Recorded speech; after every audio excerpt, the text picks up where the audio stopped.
Life would be pretty boring if it was just one long highway. Sorry, Tom Cochrane, but you throw a few twists and turns in there and, well, you've got a story to tell. And that's the same when it comes to movies, whether they're good, bad, or just plain ugly. I'm Ewan, this is What Culture, and with Ellie, myself, Josh, Jules, and Adam to guide you, here are 99 of the best, worst, and unexpected movie plot twists in film history. Nite Owl prevented the creation of Batman in Watchmen. One of the most memorable sequences in Zack Snyder's Watchmen is surely its glorious opening titles, a montage of superhero activity from the 1930s through to the 1970s, set to Bob Dylan's iconic The Times They Are A-Changin'. One gorgeous slow-motion shot shows the original Nite Owl punching an armed mugger, in turn saving two wealthy, well-dressed individuals. If you look closer, you'll see that the notice board in the background identifies the location as Gotham Opera House, and so any comic book fan worth their salt will surely conclude that they're looking at Bruce Wayne's parents being saved from death by Nite Owl. As such, this basically explains why Batman is nowhere to be seen in this version of reality. With his parents spared from death, what motivation would Bruce ever have to become a superhero? Granted, there are also Batman posters on the right-hand side of the frame, but this can be easily dismissed as Zack Snyder trying to hammer the point home visually for the cheap seats. Yes, this shot is all about Batman, or rather his absence in the universe. Elsa intentionally gave Donovan the wrong cup in Indiana Jones and the Last Crusade. At the end of Indiana Jones and the Last Crusade, villain Walter Donovan requests that his colleague, art professor Dr. Elsa Schneider, select the correct Holy Grail cup for him to drink from, in turn granting him eternal life. But when Donovan drinks from the cup picked by Elsa, he of course immediately begins rapidly aging and promptly dies, Elsa having picked the wrong cup. In the moment, it's easily missed, but knowing everything we do about Elsa, that she was single-mindedly committed to getting the Grail for herself, ultimately at the cost of her own life, she in fact deliberately selected the wrong cup to kill Donovan. Given that Donovan was in league with the Nazis, and Elsa, who was cooperating with them, was briefly shown crying at the Nazi book burning in Berlin, it's clear she had no love at all for either the Nazis or Donovan, merely seeing them as a disposable means to an end to get her hands on the Grail. Mysterio misremembered Tony Stark's bath presentation in Spider-Man Far From Home.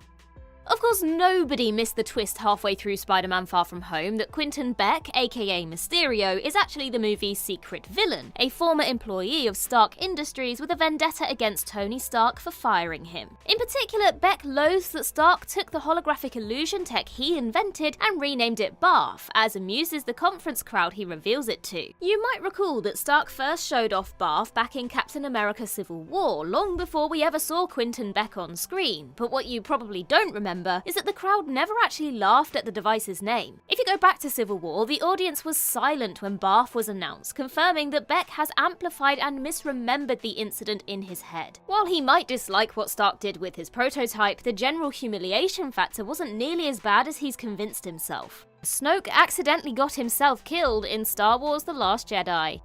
It's certainly one hell of a twist when halfway through Star Wars The Last Jedi, Supreme Leader Snoke is suddenly killed by Kylo Ren. Ren uses the Force to sneakily rotate the Skywalker lightsaber next to Snoke and then ignite it, cleaving him in half, in what remains one of the series' most shocking moments. But the crucial detail that many fans surely missed, Snoke basically unintentionally brought about his own demise. If you revisit the scene, it's clear that Kylo Ren gets the idea to rotate the lightsaber after Snoke throws Rey to the ground and she drops Ren's own lightsaber, which spins to a stop at his feet. He gives the rotating saber a very loaded glance, the cogs in his head clearly turning as he realizes he can do the very same thing, rotating the Skywalker lightsaber to kill Snoke without him noticing. While fans can debate precisely when Kylo decided he wanted to kill Snoke, this is evidently the moment at which everything clicked and he decided to go through with it. And so Snoke, by throwing Rey to the ground and planting the idea in Kylo's head, inadvertently brought about his own death in that moment.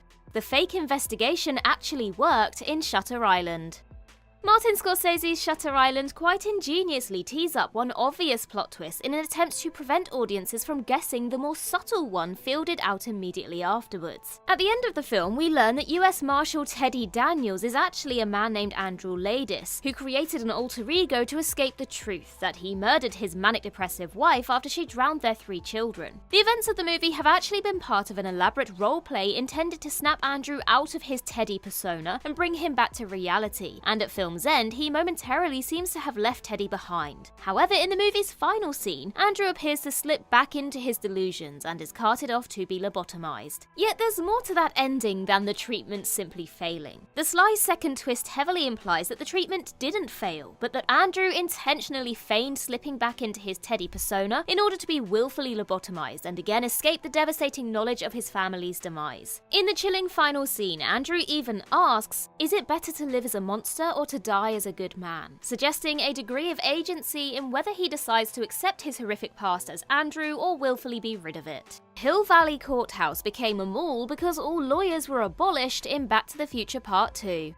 In Back to the Future Part 2, Marty McFly travels to the future of 2015, where he finds that Hill Valley Courthouse has been transformed into a nifty mall. This is an early indication that the movie's 2015 isn't so great, where what was once a physical embodiment of the scales of justice has been replaced with a soulless monument of consumerism. But it actually has wider implications when you consider that Doc informs Marty at one point that lawyers have been abolished in this future, and the US criminal justice system now renders a legal verdict within 2 hours of an individual's arrest. Without lawyers, there likely wasn't the same need for a courthouse, nor were there any lawyers present to contest the courthouse being turned into a mall in the first place, ironically. Ellie is a boy in Let the Right One In.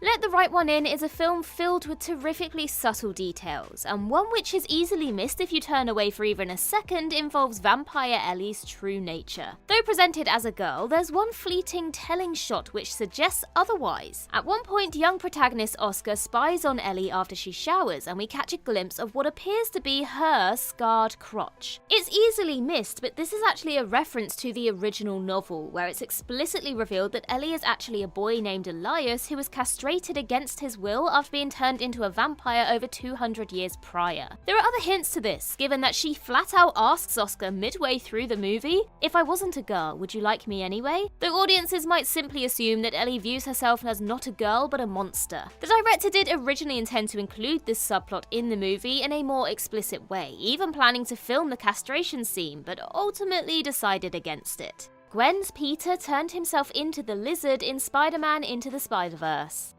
In Spider-Man Into the Spider-Verse, Spider-Woman, aka Gwen Stacy, makes her first appearance by speedily unfurling her backstory, which includes revealing that her version of Peter Parker died during an encounter with the Lizard. But if you pay close attention to this scene, it actually reveals the truth that's only concretely clarified in the recent sequel, Across the Spider-Verse, that her Peter died after transforming himself into the Lizard. Yet the key evidence is there in Into the Spider-Verse too. Peter's corpse has a number of blue scales on it, which, while seeming like a mere stylistic quirk to the layperson, is actually an indication that Peter died after turning himself into the Lizard, just as he did in the Spider-Verse comics. More to the point, the shot directly before this of Gwen kicking the Lizard in silhouette shows the Lizard transforming back into human form in mid-air. At the time, many surely assumed that they were watching Dr. Kurt Connors become human again, but Across the Spider-Verse confirms that we were indeed looking at Peter. Some canny fans pegged this years ago, but for those not au fait with the comics, they surely didn't realise the twist until Across the Spider-Verse said it out loud. John Hammond caused the incident by sparing expense in Jurassic Park.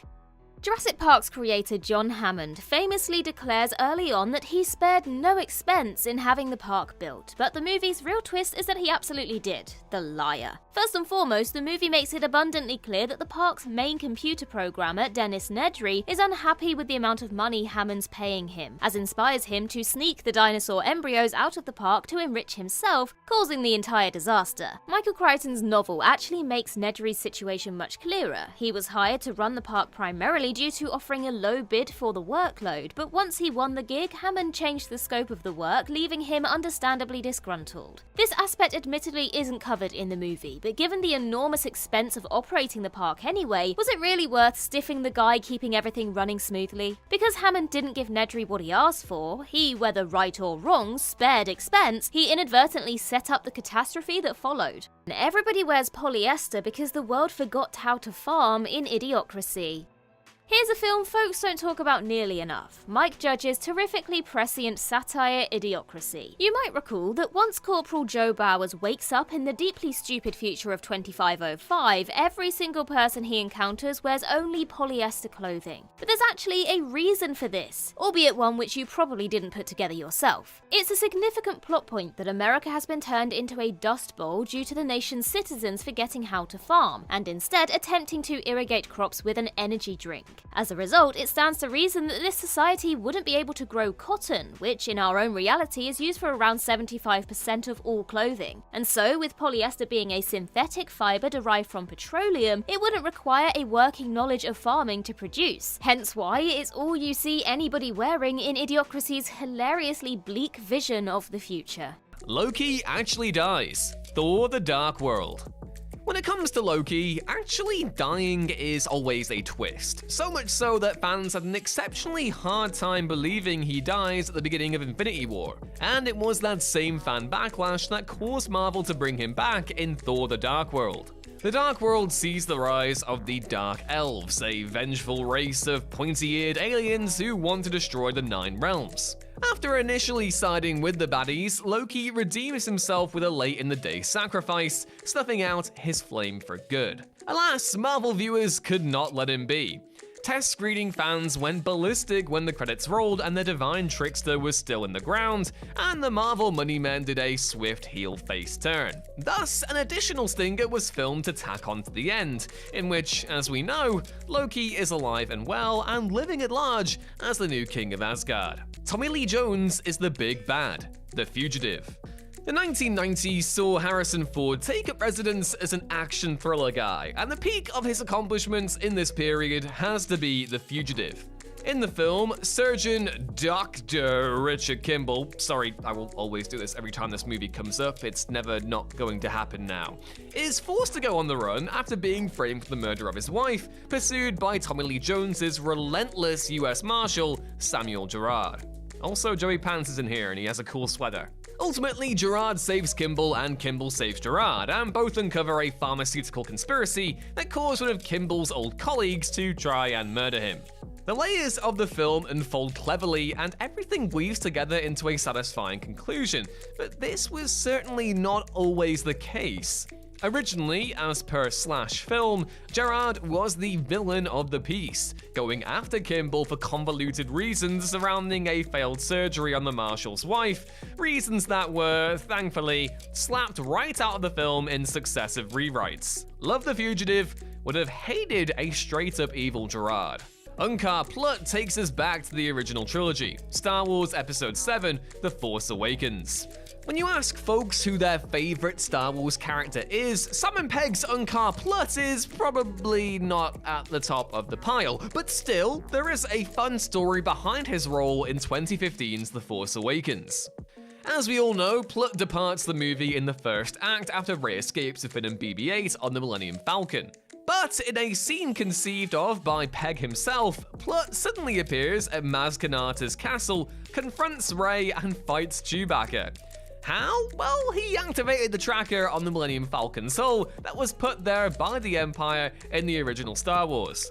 While this would have been a fantastic surprise and a great callback to the original series, director J.J. Abrams felt there just wasn't enough time to do it. Billy Crystal and Meg Ryan don't get together. When Harry Met Sally. Considered a rom-com classic, When Harry Met Sally covered a lot of ground without really having to do much, what with that whole film consisting of a series of pithy conversations between Billy Crystal's Harry and Meg Ryan's Sally. First meeting in university, our titular lovers share a ride to New York after graduation, in which they quickly discover a mutual dislike of the other, but also the seeds of a future relationship. The film ends with them uniting at a New Year's Eve party, where at the last second, Harry catches Sally on her way out and declares his undying love. But it wouldn't have been if legendary journalist and writer Nora Ephron got her way. Ephron's screenplay originally had the pair meeting up once again, years after Sally slipped away from the party, and catching up a final time before parting ways forever. Director Rob Reiner, who had hit a bit of a rough patch in his own life, was initially all for this conclusion, but after meeting his now wife, photographer Michelle Singer, during shooting, he had a change of heart and made a few last-minute alterations. Ash sleeps too long. Army of Darkness. The concluding chapter of Sam Raimi's magnificent Evil Dead trilogy, Army of Darkness, sees Ash, Bruce Campbell, unwittingly sent back to the Middle Ages to help the very old-timey Lord Arthur and Duke Henry fight off a legion of Deadites. All's well that ends well though, and our chisel-chinned hero whacks the baddies, gets the girl, and arrives back in the present in time for his next shift at the S-Mart department store. But happy endings weren't always on the agenda. Raimi's original vision, in a last-minute, audience-baiting twist, was to have the Chin overshoot his journey back to the present, winds up in a post-apocalyptic future where humanity has been wiped out, and go crazy, laughing maniacally into the credits. Needless to say, the studio didn't take to this version and ordered the filming of a more positive conclusion to the trilogy. Harry is a different kind of tragic. Speed. While Speed may not have invented the Die Hard formula, it is nonetheless widely regarded as one of the best to put a twist on that premise. And it wouldn't be half of what it is without either the guy in the chair, Detective Harry Temple, played by Jeff Daniels, or the scenery-chewing villain Howard Payne, played by a brilliant Dennis Hopper, who loves nothing more than extortion and murder. It's a classic case of good versus evil, where the sides are drawn early and the audience knows who exactly to root for. However, before Hopper stepped into the breach, Jack Traven's in-film partner Harry was set to be the secret baddie, turning Traven's world on its head. Screenwriter Graham Yost revealed this tidbit to the Script Apart podcast, and revealed that he nixed the idea during production, rewriting Harry's parts and leaving it to script doctor Joss Whedon to kill him in the second act. Scott ditches Ramona Flowers for Knives Chow. Scott Pilgrim vs. the World. As discussed in a 2011 interview with Collider, the original ending for Scott Pilgrim vs. the World saw Scott and Ramona come to something of a silent agreement that Scott really belonged with Knives. Thus, in the twist of twists, Ramona walks off into the sunset, and Scott settles down with a girl he's ignored and emotionally abused and been really creepy to for the better part of a whole film. Thankfully, Brian Lee O'Malley, writer and artist of the original series, stepped in and made sure we got an ending that actually made sense. Also, justice for Knives. She deserved way better. R.I.P. Rambo. First Blood. In stark contrast to the voluminous number of sequels that came after, First Blood is far from your typical 80s action movie. It's an action drama thriller with borderline horror elements, all about Vietnam veteran John Rambo returning home to a country that is all too willing to terrorize him after it had turned him into a living weapon and robbed him of all of his humanity. The end of the movie ultimately sees Rambo surrender to the authorities after waging a one-man war in the jungle, reckoning with the trauma of the war and allowing himself to be taken into federal custody. Not the happiest ending, but also not the worst. Based on David Morrell's 1972 action thriller novel of the same name, the film originally matched Rambo's fate to his literary counterpart, killing the character off rather than allowing him to become a sequel-spawning behemoth. Alas, having already worked the kinks out of the character during production in order to make him more sympathetic and audience-friendly, Stallone became quite attached to Rambo. Despite filming the suicide scene in question, Stallone and director Ded Kotcher felt this was a grim twist too many, and the rest is history. Although, as Quentin Tarantino argued in Cinema Speculation, this does somewhat dilute the themes of the book and make for a less impactful conclusion. Jill survives to kill another day. Scream 4.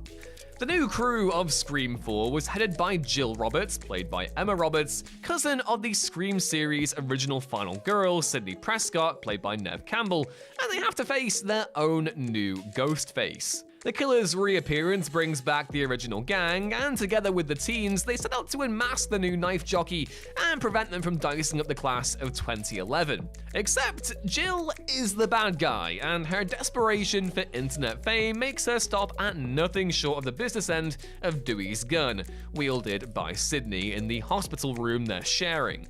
but the original script had Jill survive to the end of the film, concluding a few scenes earlier as she is wheeled off to a hospital and Sydney's body is found still alive, marking a significant first for the franchise. Scream 4 was meant to kick off a new trilogy. However, the film's failure to perform and its distinctive lack of cliffhanger material reburied the franchise for a whole other decade.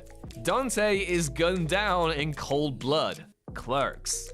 Cooked up on a paper-thin budget by Kevin Smith, Clerks is the quintessential 90s slacker comedy, depicting a life in the day of two store clerks, Dante and Randall, and turning all the mundanities of minimum wage working life into fun, snappy little vignettes. Far from a flash in the pan, Clerks created a pair of cultural icons. No, not Dante and Randall, but Jay and Silent Bob, and the film acted as the cornerstone of Smith's View Askew-niverse, a series of films with interwoven and recurring characters, primarily taking place in New Jersey.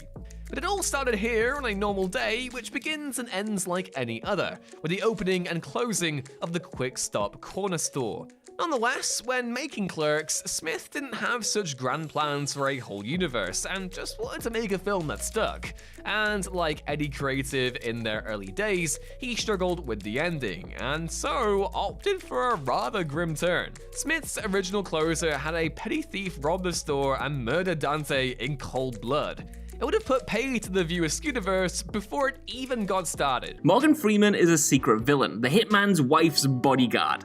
In fairness, the hitman's wife's bodyguard's initial revelation that Michael Bryce's stepfather is actually played by none other than Morgan Freeman is initially pretty hilarious, after which the film proceeds to take this gag though and stretch it past a snapping point. See, Bryce Sr., a legendary bodyguard in his own right, reappears later on to reveal to his stepson that he's actually working with the villainous Aristotle Papadopoulos. At the end of the film, when Bryce confronts Aristotle, he has to also face off against his own dad, who continues to do his job and protect Aristotle, leading to a fight between father and son. Though Senior easily bests Bryce at first, in the end it's Bryce who was able to overpower his dad by stabbing him in the neck with a pocket knife. Now, having Morgan Freeman in anything is always great, and having him turn out to be Ryan Reynolds' dad did make for a fun cameo, but distending the joke to make him a secondary villain was just kind of one step too far. This was the definition of a sidekick character outstaying their welcome in the service of a lousy plot twist. Ikaris betrays the Eternals and flies into the sun. Eternals.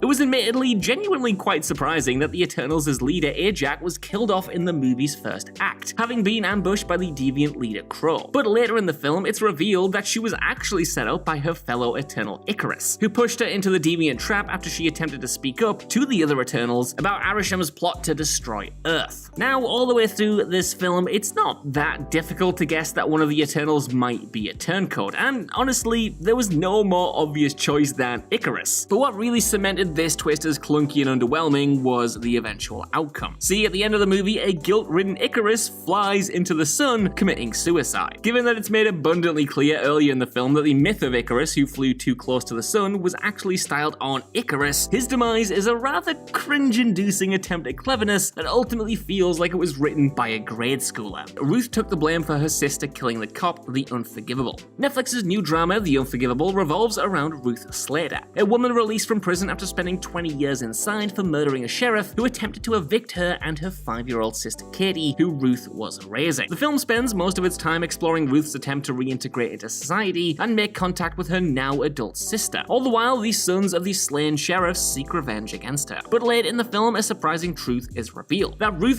didn't actually shoot and kill the sheriff, young Katie did. But in order to protect her, Ruth decided to take the rap for it. Again, there are worse ideas for plot twists in movies, but ultimately, in this case, the execution is so lazily manipulative and designed to surprise and push your emotional buttons by any means necessary that it actually ends up feeling incredibly icky and kind of off-putting. Beyond that, it undermines the film's initially intriguing examination of a person attempting to return to society after committing a seemingly heinous crime, in turn reframing Ruth in a less interesting and totally unchallenging way. The Baroness is Estella's biological mother, Cruella. There's surely no plot twist in media, and certainly not in properties owned by Disney, more exhaustingly overused than the old "the villain is secretly your parent" twist. Star Wars executed this twist so well that basically every single movie since that's deployed a similar reveal has felt like a rip-off, put frankly. And so we have the not bad, not good Cruella, which overdoes it with one parent-related plot twist too many. Midway through the film, it's revealed that Estella / Cruella's apparently biological mother Catherine was killed by the evil Baroness, who sicked her Dalmatians on her at a party and knocked her over a cliff. Now, as needless as this is, given that Estella did spend years assuming that she caused her mother's death by attracting the attention of the Dalmatians, it is an effective twist in this story that only heightens the Baroness's villainy. But an additional reveal is piled on thereafter, where we find out that the Baroness was actually Estella's biological mother, who wanted to have Estella killed as a baby so she could focus on her career. Instead of being able to fully girl boss it though, her confidant John gave young Estella to one of the Baroness's maids to raise as her own. Which is just like, was the Baroness not enough for the villain already? Do we really need this extra melodrama on top of the melodrama? I don't think so.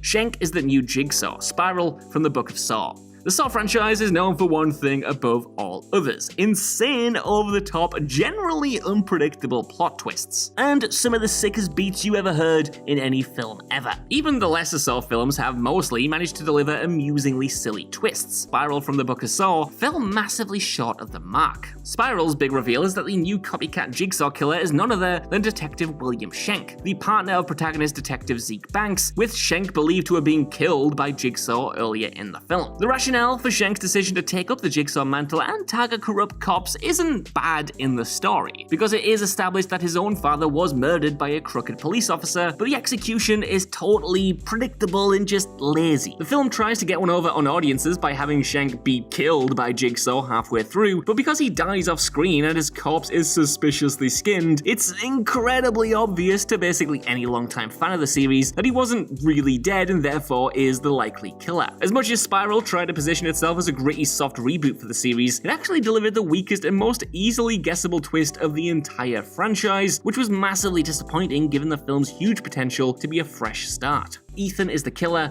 the woman in the window. The Woman in the Window is a grand old mess of a thriller, albeit one that is at least good for a few laughs at its expense, while marveling at Amy Adams' needlessly committed performance. The story here revolves around Dr. Anna Fox, an agoraphobic woman who spends most of her time watching her neighbors from her second-story window, while also juggling a combination of alcohol and pills. As Anna begins to become suspicious that one of her neighbors has been murdered, the audience is also led to consider the possibility that Anna herself is simply deluded and her perception of events is possibly tainted by her substance issues. Now, there are admittedly a few different twists for audiences to chew on here, such as Anna's estranged family having actually died in a car crash she accidentally caused, but the kicker is that the killer of a woman called Katie isn't the neon signposted Alistair Russell as suspected. Instead, the murderer is Katie and Alistair's 15-year-old son Ethan, who also happens to be a deranged serial killer and has effectively been gaslighting Anna during the film. He then attempts to make Anna his next victim, but she manages to fight him off and eventually kill him instead. On the one hand, some might enjoy this loony twist as dumb schlock, but on the other, it's an embarrassing, unintentionally hilarious misfire for a movie that was actually caught in considerable Oscar buzz when it was in production.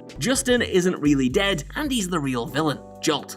Audiences should really know by now that if you don't see a character die on screen, then they're almost certainly not dead. Well, as long as they're not in a Coen Brothers movie anyway. And that's why Jolt's spectacularly stupid, predictable twist falls totally flat. This promising action thriller opens with the high-strung Lindy Lewis hooking up with a charming guy named Justin, but the next day, she's informed by a Detective Vickers that he's been murdered. To anyone paying the least bit of attention during the movie, though, it's hilariously obvious that Justin isn't dead, and that he's almost certainly going to return later on as the real villain. More than anything else that points to this is the fact that why would Jai Courtney show up for a mere glorified cameo with nothing close to a payoff coming after? And so, in the final 10 minutes of the movie, Justin emerges out of the shadows, revealing that he faked his own death and has basically been behind the entirety of the movie's events. Unsurprisingly, he doesn't stay alive for long after, making his presence known to Lindy. Still, given the obvious potential of a Crank-style action vehicle for Kate Beckinsale, what a crushing disappointment this was, topped by a staggeringly brain-dead low-effort twist. Death is the cure away. The recent Netflix sci-fi thriller Awake is a monument to failed promise, totally fumbling its intriguing concept whereby a global catastrophe wipes out all electronics as well as people's ability to sleep. It isn't long before human civilization begins to break down, with the very real possibility of humankind being rendered extinct through sleep deprivation. However, there's hope that protagonist Jill's daughter Matilda, who is for some reason able to sleep just fine, might represent the key to saving everyone. And at the end of the movie, Jill's son Noah also finds himself able to sleep after being fatally electrocuted and then resuscitated. And because Matilda drowned and was revived at the very start of the film, the curing method becomes clear. You have to die temporarily and then be brought back. And so Awake concludes with Matilda and Noah drowning their mother and then resuscitating her, seemingly curing her and providing a solution for all of humanity to then save themselves. Again, the idea here isn't inherently awful, but the execution is so clunky and reliant on contrivances, namely both of Jill's children implausibly dying and then coming back, that you're more likely to be left groaning at the so-called cleverness of it. Anthony Hopkins was behind it all, the virtuoso. In total honesty, there's very little worth remembering about the painfully generic hitman thriller The Virtuoso, where the titular assassin is tasked with taking down a rogue hitman by his mentor, who just so happens to be called The Mentor, and is played by a slumming but entertaining Anthony Hopkins. Though Hopkins spends almost his entire role either sat in a chair talking over the phone or standing still and expositing, you'll be awarded no points at all for guessing that he's actually the primary antagonist. Indeed, The Virtuoso's last job has actually been part of a convoluted ploy by the mentor to have his protege wiped out, feeling that he's lost his touch as a hitman following a prior botched hit. In a slightly unexpected move though, the film doesn't end with the Virtuoso figuring this out and then killing the mentor, but rather, the Virtuoso was actually killed by another assassin working for the mentor, the waitress who has gotten close to him in order to carry out the hit. Now, hiring Anthony Hopkins to play your scenery-munching baddie isn't the worst idea in the world, but with such a limp, generic, cliched execution, it just feels like a massive waste. Ray actually dies in the first act, Sweet Girl. Netflix's recent action thriller Sweet Girl, yep, it's another Netflix one, boasted a twist so utterly bonkers and ridiculous that it basically caused the movie to go viral. Now, on the surface, this is a straight-up revenge thriller as Ray Cooper and his daughter Rachel hunt down those responsible for the death of their wife and mother, who passed from cancer after life-saving drugs were suddenly pulled from the market. Ray and Rachel get into their fair share of scrapes throughout the film, including a standoff at a subway in the first act, which ends with Ray being stabbed. We then skip forward 2 years in time, where father and daughter are still plotting to take down the big pharma CEO responsible for their wife/mother's death. Though, in the third act, the film drops a mind-melting clunker of a twist ending. See, it actually turns out that Ray died from his subway stabbing, and everything we've seen him doing over the last hour plus has actually been carried out by a dissociative Rachel. Yeah, right. Now, given that we've seen Ray kicking some major ass against some very large adversaries throughout the movie, it boggles the mind that he was never supposed to be there. This is a classic case of a movie trying so hard to be shocking and unpredictable, but ultimately just disregarding the basic internal logic of its story and characters. Like, Fight Club did it so much better, and everyone's just been doing a bad imitation of it since. Book of Eli, the blind leading the blind. When the last copy of a book becomes a coveted prize for literature nerds and raging tyrants alike, one man intends to protect it at all costs. Eli travels across the deserts of Earth after the apocalypse has struck, being instructed by a divine force to head west to safety whilst carrying the final written copy of the Bible, intending to give it to those that would do good. Of course, it's not quite that easy, as along the way he's hounded by a man that wants it for power over the meager townships that have been rebuilt in the wake of nuclear war, named Carnegie. Whilst Eli makes it to the promised land, Carnegie manages to steal his Bible copy, only to find out it's written in braille, and Eli is a blind man that has been seemingly supernaturally protected as he endeavours on his journey. Considering he's been drop-kicking the shit out of any and everyone that gets in his way, it's a particularly impressive feat, and a surprise that lends itself to seeing all the sound cues and clues to his condition along the course of his journey. Without this gratifying moment at the end, the Book of Eli wouldn't be half the movie it is. Relegated to being a simple action flick, the twist doubles down on its holy message in excellent form. Sleepaway Camp, Angela is a man. Essentially, Sleepaway Camp is the Diet Coke version of Friday the 13th for the most part. It's not as big or famous and it's not nearly as good, but its defining twist is something that has elevated the movie into infamy in the years since its release. Portraying a camp plagued by a mysterious serial killer, kids keep dying gruesome deaths whilst they're supposed to be rowing and playing volleyball, and being stung to death by a swarm of riled up bees is hardly a fun summer camp activity after all. After plenty of unfortunate accidents, it's revealed that the central innocent protagonist Angela is actually a boy who's been raised as a girl, murdering everyone that has wronged them in a psychotic rage after a lifetime of abuse at the hands of their aunt. Whilst the revelation is heavily dated now, at the time, it was one of the most surprising twists a horror movie could spurt out, with Angela's surprise killer instincts carefully hidden away until the very last moment. Pamela Voorhees' revelation was just as good, but then Friday the 13th isn't a mediocre movie. Life, Calvin's switcheroo. Life is one of those films that often divides audiences as to whether it's actually really good or whether it's total rubbish. The truth is, Life is a fine science fiction horror movie adhering to the conventions of the genre whilst referencing other inspirational films of the same ilk in the process. And whilst it might be unremarkable in its central plot for the most part, it really goes balls to the wall with its ending. After spending the whole damn movie trying to keep some gloopy space creature from snapping every bone in their bodies, the last two survivors of the compromised International Space Station, astronauts David and Miranda, managed to trap the lovingly named extraterrestrial Calvin into an escape pod with David, blasting it into deep space to avoid an Earth-bound catastrophe should he manage to get off the ship. Miranda intends to return to Earth to warn the populace about the killer Martian. Only when the pod lands in the ocean, Calvin and a screaming David can be seen, whilst the lone Miranda has been condemned to death in deep space. It's a brutal finale, and all but makes up for any qualms people have about watching Ryan Reynolds die horribly in space. Might as well throw the whole planet away. Repo Men, Happy Ever After is available on finance. In a world where organs can be bought on finance and taken away again if you can't pay up, regardless of if losing a lung will kill you, two repo men take pleasure in their work loan sharking for the Union, a company that manufactures and sells the implants for extortionate fees. Of course, Jude Law's mind changes when he has to get a fake heart himself, and repo men then come for the organ in his chest whether he's attached to it or not. Eventually, he manages to wipe the debt of every single person under contract from their organs, mostly so he can live in peace, but also because he owes it to loads of people he murdered, really. Where the film shines, however, is by then revoking this happy ending to reveal that it's a neural implant from the Union, inserted after he was knocked unconscious in a fight, and used to market a new product now available to the masses. Exceptionally wry, it's an ending that concentrates the entire film's message into one adrenaline shot in its final moments, elevating the movie far higher than it has any right to be otherwise. The Maze Runner, Phase 2. Young adult fiction really had a moment a few years back, and at the top of the pile of teen drama and The Chosen Ones lay The Maze Runner, a mystery that explored a group of young men and one woman that were forced to survive in the middle of a labyrinth. The film unfolded to reveal that they were the last left alive after a world-ending event experimented on to create a cure by monitoring their brain activity. They'd been left in the maze, discovering all the scientists conducting their experiment were now dead, and they were rescued after escaping by a group of soldiers. As they fly away in a helicopter from the ruined landscape that used to be a city, the scientists that held them captive turn out to be remarkably not dead. Watching the teens leave, a comment is made, revealing that their destination has nothing to do with hard-earned freedom.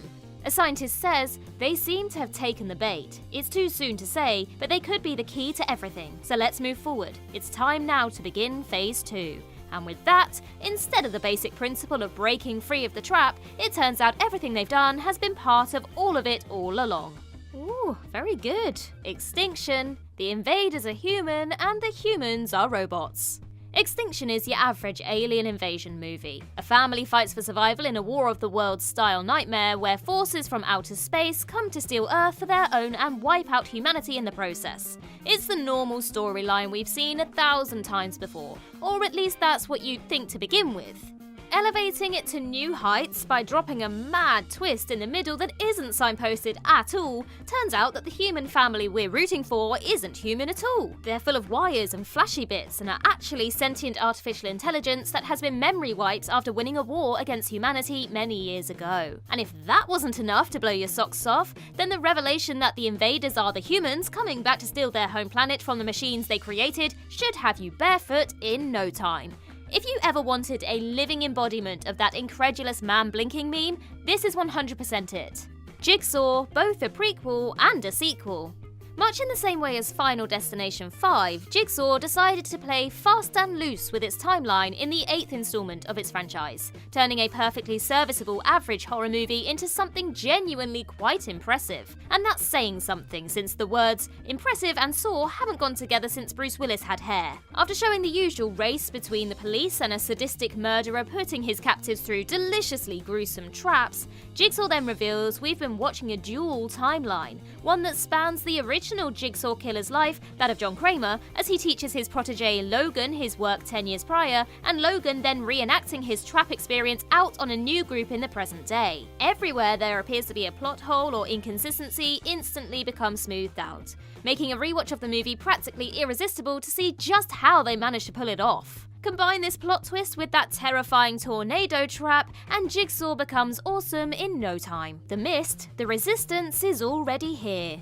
Whilst The Mist is often remembered as an amazing movie, it all lies on that absolutely mental ending that left a giant gaping hole in audiences' hearts after watching one man lose everything. Without it, it's a tense movie with some pretty shoddy CGI work, and one that would have been shelved with the other disappointing Stephen King adaptations without much more said about it. After David and his group manage to escape a supernatural mist that has trapped them inside a supermarket for the entirety of the movie, they realise there's no hope left in a world that's been overrun with monsters and bad weather conditions. Taking out a gun and using his last 4 bullets, David kills 3 friends and his son before throwing himself out to the mercy of the mist, only to watch it roll away and the military emerge as a successful, triumphant resistance force rescuing survivors that they happen across. Whoa, that's got to sting a bit. Ender's Game, the simulation is not a simulation. When a talented young boy is trained to become the leader of a specialized military team designed to combat an alien threat, the last part of his training takes place in a simulation. After rigorous preparation and a continued questioning of his capabilities, Ender proves his worth by annihilating the alien race that threatens humanity with relative ease in his computerized test. Only when the screens are shut down, his actions prove to be far more permanent than a game of Pong. Ender has been tricked into enacting his battle strategy in real life, becoming the leader in the genocide of an entire species. Whilst the rest of the film follows a contemplative and brooding tone for a science fiction movie, this moment single-handedly punches with all the film's weight behind it, delivering a ridiculously weighty concept that makes the movie far superior by its end than where it started out. The Visit, these old people are stranger than you think. No list about movie twists would be complete without the Big M swinging his weight around, with Shyamalan's The Visit a great example of a bog-standard found-footage movie made all the better for its juicy end twist. Going to stay at your grandparents' house as a teenager is never a particularly fun time, especially when you don't even know them that well and they're clearly going a bit round the bend. But Becca and Tyler are determined to bond with their family, even if that means following cryptic warnings about not leaving their rooms at night and avoiding the basement at all costs. After seeing enough strange stuff to scare the pants off the siblings, and the grandfather too, since his used diaper comes off and is smushed into Tyler's face, you're welcome for those nightmares, it's revealed that the pair are actually escaped mental patients who've murdered and replaced the family during their outbreak. Not only that, but the children managed to survive their encounter, a highly unusual outcome for found footage horrors. Brahms is living in the walls of the house, The Boy. 2016 horror film The Boy centers around a woman who is hired by a wealthy elderly couple to be a nanny for their boy Brahms, a porcelain doll that serves as a surrogate for their son of the same name who perished in a house fire 20 years earlier. Though audiences naturally went in expecting an entertainingly trashy killer doll movie in the vein of Child's Play, The Boy is actually a frustratingly tepid effort where the doll only appears to move around off-screen. But the end of the movie delivers a terrifically subversive plot twist that flips the entire scenario on its head by revealing that Brahms is actually very much alive, having survived survived the fire and is now living inside the walls of his family's lush mansion. He's been sneaking around and moving the doll, giving the impression that it is possessed. While the majority of the movie was a disappointingly dull affair, this bonkers, expectation-defying twist brought it surging back to life for a finale in which the nanny has to fend off the real adult Brahms. Now, a less thrilling twist came at the start of the sequel though, which bafflingly retconned this ending and reverted to the idea that the porcelain doll was actually possessed after all, while the flesh and blood Brahms was nowhere to be seen. Evan kills himself in the womb. The Butterfly Effect Director's Cut. The Butterfly Effect is certainly an interesting movie, but a fundamentally incoherent one, in which Evan discovers that he can travel back in time to inhabit the body of his younger self while hoping that he can change his troubled future for the better. Despite its ambitious concept, the movie is full of timey-wimey plot holes and inconsistencies which ruin most of the fun. It's an over-sentimental mess of a movie, but with some intriguing ideas, though achieves an inspired transcendence in its categorically insane original ending, which was restored for the film's director's cut on home video. In this ending, Evan realizes that his time-hopping shenanigans have ruined the lives of basically everybody he cares about, and so travels back to when he was a baby in the womb, where he strangles himself with his own umbilical cord. By dying, Evan negates his negative impact on the timeline and ensures those around him have more favorable and hopeful futures. Dr. Gordon is Jigsaw's accomplice. Saw the final chapter.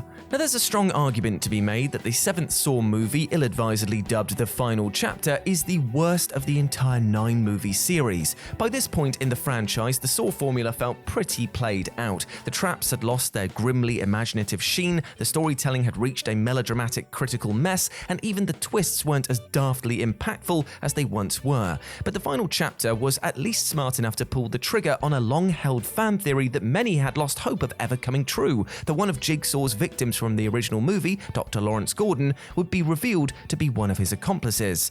Gordon famously went missing at the end of the first film after sawing off his own foot and escaping Jigsaw's grotty bathroom, with fans then speculating about his fate ever since. The Final Chapter brought Gordon back into the fold by having him appear at a Jigsaw survivors support group, and at the film's end, we learned that he's actually been nursed back to health by Jigsaw, and has also been given a mission. And what is that mission? And that is to take down the new Jigsaw, Detective Hoffman, in the event that anything happened to Jigsaw's ex-wife Jill.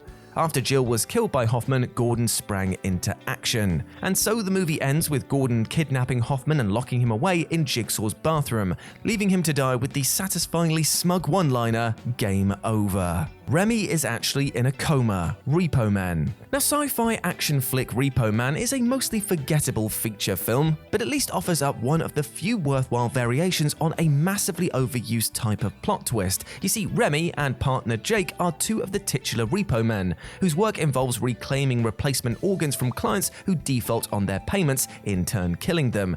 It's a neat premise that nevertheless is filtered through the prism of a generic, largely unimaginative sci-fi flick that, save for its wild twist ending, is mostly forgotten. Yet the film does strike gold late in the day, when Remy has an expected change of heart and seemingly conquers the organ debt trade that he was himself a part of, ending up on a tropical beach as a reward for his efforts. But the big twist reveals that when Remy and Jake got into a fight earlier on in the movie and Remy was knocked unconscious, he received traumatic brain damage and is now in a coma. Remy's beach getaway is actually a dream world that his brain was hooked up to by a guilt-ridden Jake, allowing him to live out his life in seemingly able-minded bliss inside this virtual construct. The curse goes viral. Truth or Dare? Now, Truth or Dare is a deeply awful horror film in which a supernaturally cursed version of a game causes its participants to end up dead one way or another. The movie's script is dumb as a brick, full of nonsensical plotting without much in the way of internal logic, hilariously wooden dialogue, poor performances, and unintentionally slapstick-worthy death scenes. But the screenplay gets at least one thing right, and that is its ending. While we as an audience are conditioned to expect that the protagonist Olivia will find a way to prevail over the demonic game, she ultimately realizes the only way to survive is to actually prolong it, and that means to invite more people to join. And so Truth or Dare climaxes with a twist where she uploads a video to YouTube inviting viewers to play, effectively making the game go viral and buying her and her friend a ton of time before the curse returns to them. For a horror movie hero to do something so selfish and decidedly unheroic in the final stretch was a genuine surprise, especially as earlier on in the film, Olivia made a comment about how she'd choose to save humanity over herself in a disaster scenario, but alas, the truth came out in the end. Hartley is a secret con man, Red Notice. Red Notice was an attempt by Netflix to deliver their own blockbuster-sized movie to home audiences, complete with loony action sequences and an all-star cast. It is ultimately, though, pure white noise of a movie, something to casually eye up while doing the household chores and which might generate the occasional laugh, but is a mostly soulless action-adventure film that feels like it was generated by a bloody algorithm. The mind-numbingly generic plot does at least make some entertainingly absurd twists at the end, though, when it's revealed that the straight-laced FBI agent John Hartley, played by Dwayne Johnson, was actually in on the focal bejeweled egg heist all along. More to the point, Hartley was in league with Master Thief the Bishop, with the pair being both romantic and professional partners who teamed up to pull off the job. It doesn't make a ton of sense if you break the movie down and examine every fragment of what passes for a story here, but the commitment to such a silly gotcha moment is to be commended, and in turn ensures that the already announced sequel will have a different dynamic between its three central characters. The best friend was a ghost the entire time, Safe Haven. Up until its final 2 minutes, Safe Haven is exactly what everybody expected from your typical Nicholas Sparks adaptation, a hokey, cornball romantic melodrama filled with questionable acting and embarrassingly chintzy dialogue. You see, the bulk of the film is focused on a woman called Erin who flees her abusive past and soon gets smitten with a charming local widower called Alex. Throughout the film, Erin hangs out with her neighbor Joe, but in the brilliantly unhinged final 2 minutes, it's revealed that Joe was actually a ghost the entire time. More to the point, Joe is actually Carly, Alex's dead wife, who has been watching over them and encouraging their relationship throughout the story. It's a thrilling ending to an otherwise cheesy romantic drama, and given how drastically the reveal changes the entire context of the story, it makes a second viewing seem genuinely worthwhile. Donnie was the real criminal mastermind, Den of Thieves. Den of Thieves is a superficially passable heist film, albeit one rendered rather tedious and exhausting due to its brutal 140-minute runtime, ensuring that a potentially breezy crime thriller is elongated out with self-important subplots and masses of unearned character development drama. Yet this film does have a frankly delicious ace up its sleeve which ties together the entire movie in a satisfyingly ridiculous way, and that's when we learn that low-key getaway driver Donnie isn't quite the hapless everyman that we've been led to believe. The movie ends with a giddy homage to the usual suspects as Detective Nick discovers that Donnie was actually the heist's criminal mastermind all along. Donnie worked his unassuming job as a bartender at a bar frequented by Federal Reserve employees to grift information about the reserve's vaults, allowing him to plan the heist and get away with the money undetected. And as a cherry on top, the final scene shows Donnie now working at a pub in London situated next to a diamond exchange. Gabriel is Madison's parasitic twin, Malignant. James Wan's Malignant is, for better or worse, one of the most unforgettable and talked about movies of the last year, a seemingly generic supernatural horror film, albeit one harboring a most brilliantly unhinged plot twist.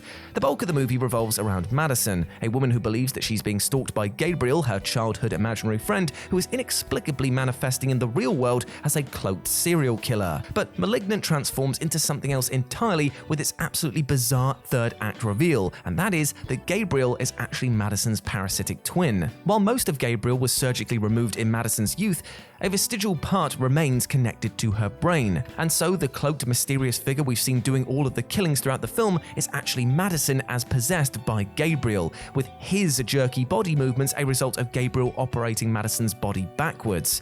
Were it not for this big reveal, Malignant would have been forgotten within a week, but now it is destined to live on as a ridiculous cult classic for years and perhaps even decades.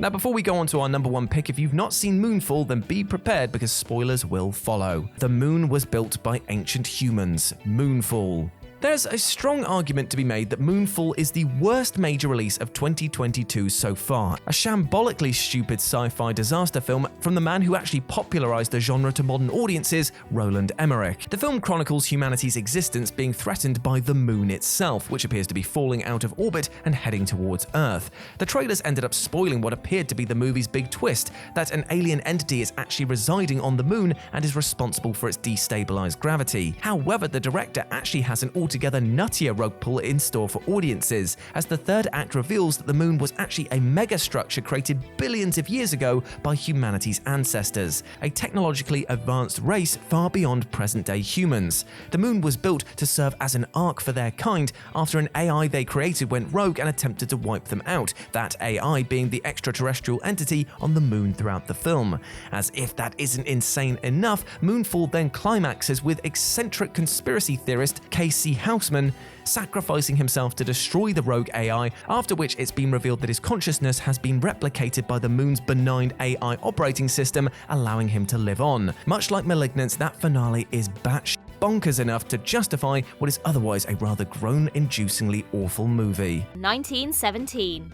The opening moments of 1917 are very clear in laying out the mission that our two leading characters must embark on. Young soldiers Schofield and Blake are tasked with delivering a message to a nearby battalion, which, if they are successful, will save countless British lives. Blake also has personal stakes in this quest, as his older brother is among the men who will be saved if they reach their destination on time and everything goes to plan. While Blake and Schofield are on even footing in terms of screen time and dialogue, the familial tie Blake has to the mission makes you believe that he's the main protagonist, that he'll see the movie through to the end and reunite with his brother. Predictable as that would be, that's exactly what would happen in most movies. And so it was a bit of a shock when Blake was stabbed by a German soldier quite early in the film, causing him to bleed out in Schofield's arms. Not only did this twist kill off the guy we thought was the hero, but it also completely destroyed the happy family reunion ending we all had in our heads. It also sent a clear message that nobody was safe in this movie, not even the main characters.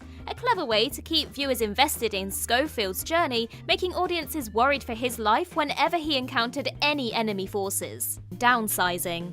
While Downsizing is ultimately a masterclass in how to squander an awesome concept, its first 20 minutes or so are actually really great, even if they do set up an interesting movie that, in the end, never really happens.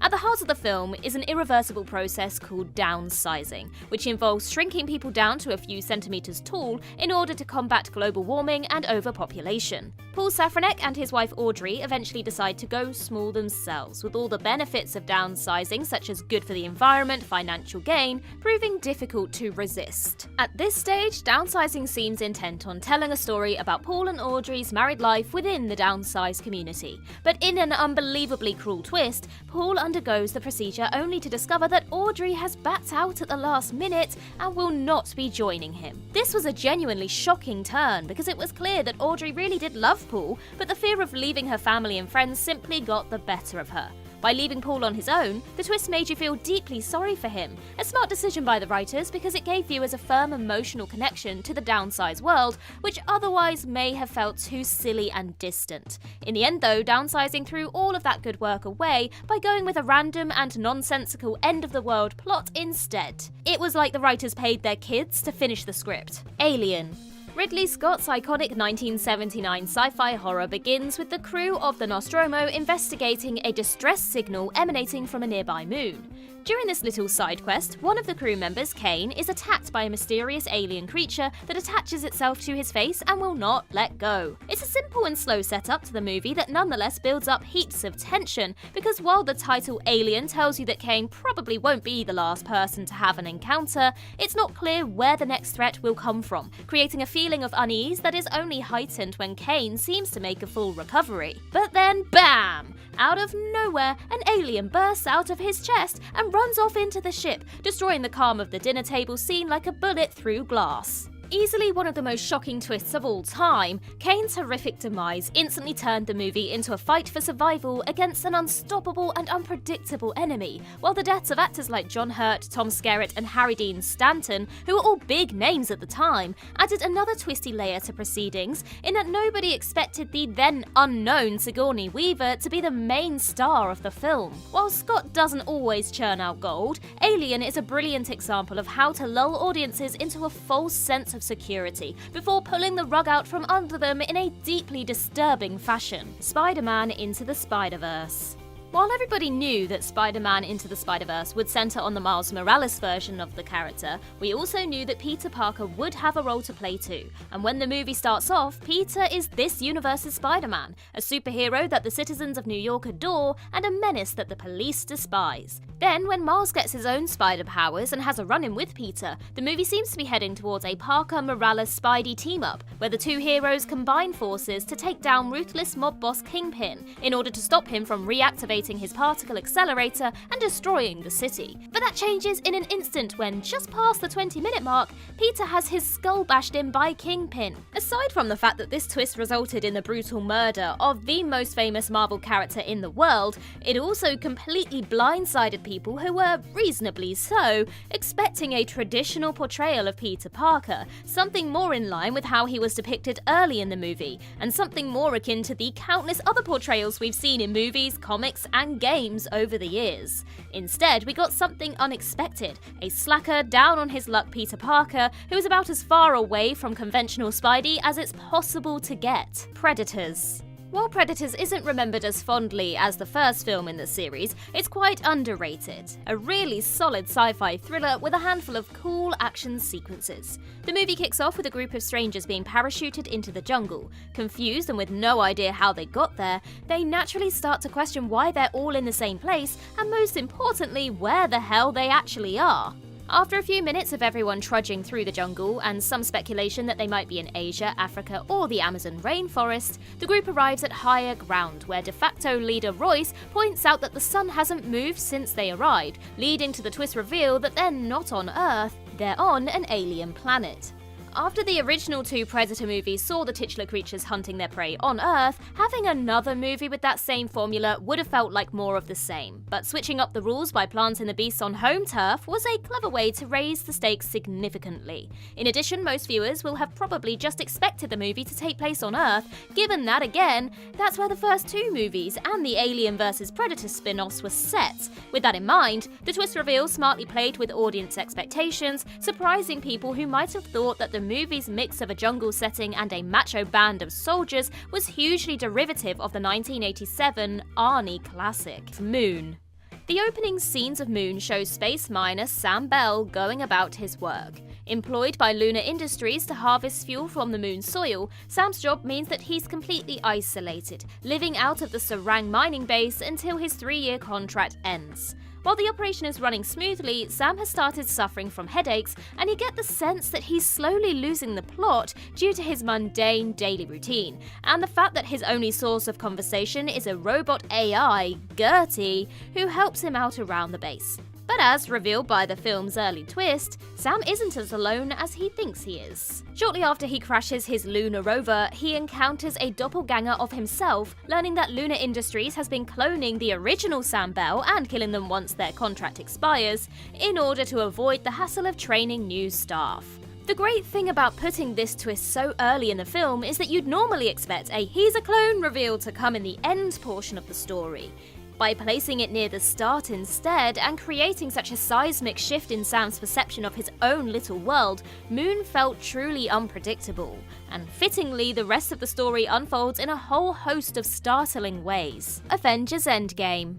Avengers Endgame was plastered across movie news sites from the second it was announced until the second it was released. But impressively, and in spite of how much coverage the project received, it still sported a ton of great surprises for fans to enjoy. Surprises that started popping up within the first few minutes of the film. Once Tony and Nebula reach Earth and reunite with the remaining heroes, they all jet off to confront Thanos, hoping to use the Infinity Stones to reverse the villain's devastating snap from the end of Infinity War. But when they find him, the true hopelessness of the situation hits home. Thanos has destroyed the stones in order to remove them from the equation, a revelation that enrages Thor so much that he chops off Thanos' head.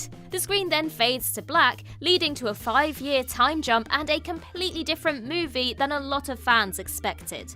Even though a time jump had been heavily rumoured before the movie's release, this entire sequence of events was still surprising on several fronts. For starters, nobody was sure how Thanos would factor into Endgame's story, and the last thing anyone guessed was that he would die within the first 10 minutes. Plus, a lot of fans had been predicting that the Avengers would use the stones to reverse the snap, and while that eventually came true, learning that they were initially destroyed caught a lot of people off guard and made them second-guess their own predictions. Overall though, the fact that the time jump led to a slow and dramatic 30 or 40 minutes in this crowd-pleasing superhero blockbuster was an almost unprecedented move on Marvel's part, and it really set the tone for an emotional emotional, unpredictable, and satisfying conclusion to the Infinity Saga. Scream. While Drew Barrymore's movie stardom has faded in recent years, she was a much hotter property back in the late 90s, with roles in Batman Forever, Wayne's World 2, and E.T. already under her belt.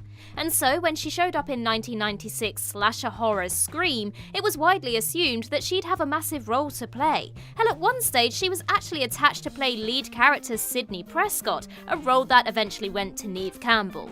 But director Wes Craven and writer Kevin Williamson knew that audiences were expecting Barrymore to have a massive role, which is precisely why they cast her in the project. And so, in a shocking turn of events and a scene that's still effective to this day, Barrymore is stabbed and killed by the eternally creepy Ghostface, who drags her bloody corpse across the lawn and hangs it from a tree. On top of the shock value of killing someone as famous as Barrymore in such a brutal fashion, this twist, which occurred in the very first scene, informed viewers that nobody was truly safe, creating exactly the kind of uncomfortable atmosphere you want in a horror movie. Knives Out. Knives Out was sold as a classic whodunit, leading most viewers to expect a murder mystery with a simple-ish layout. A crime is committed, a detective investigates, and the culprit is revealed after a handful of twists and turns. But writer-director Rian Johnson, a huge fan of whodunits, is well aware of all the trappings and expectations surrounding the genre, and so he chose to do things a little bit differently when crafting this movie.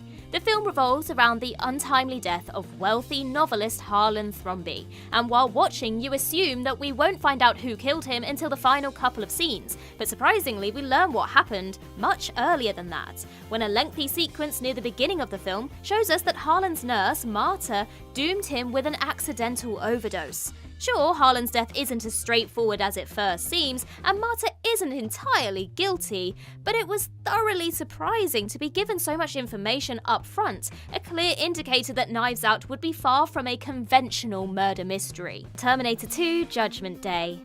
Even though everybody knows the story these days, imagine watching Terminator 2: Judgment Day for the first time, immediately after the original film, without seeing any of the trailers or reading anything about it. A lot of viewers back in 1991 probably experienced the movie in this way, and for those lucky sods, it packs an absolutely killer twist in its opening act. In the original film, Arnie's ruthless T-800 robot was the unstoppable villain hunting down the helpless Sarah Connor, and was only defeated after the explosive sacrifice of future soldier Kyle Reese, as well as a little help from a nearby hydraulic press. The T-800 instantly became an iconic baddie, and so when Terminator 2 rolled around 7 years later, there was no reason to expect that the character would be anything less than a nasty piece of work. The movie itself plays into this too, showing Arnie beating up a gang of bikers and stealing their gear. But brilliantly, that expectation wasn't met, not even close. As John Connor is being chased by both the T-800 and an inquisitive police officer, it's revealed that the latter is actually the one who's been sent by Skynet, while the former has been assigned to keep the Connor bloodline safe this time around. In one fell swoop, one of cinema's greatest baddies became one of cinema's greatest heroes, a twist that almost nobody saw coming, and a decision that completely altered the course of the franchise. The planet was Earth all along, Planet of the Apes. Much like the crying game, Planet of the Apes' plot twist was such a game changer that it spent decades being joked about across pop culture. Yet if taken on its own terms, it's easy to appreciate why. Protagonist George Taylor spends the movie stranded on a planet in the distant future, where apes have evolved into intelligent humanoids, only to make a horrifying discovery in the final scene. George reaches the planet's shoreline where he finds the remains of the Statue of Liberty, confirming that this strange planet is actually a future Earth, obliterated beyond recognition by nuclear war. If you saw Planet of the Apes without knowing what was coming, this was an all-timer twist for sure. One that so brilliantly reconfigured the audience's expectation of Alien, while also handing them a savage warning about humanity's instinctual tendency towards self-destruction.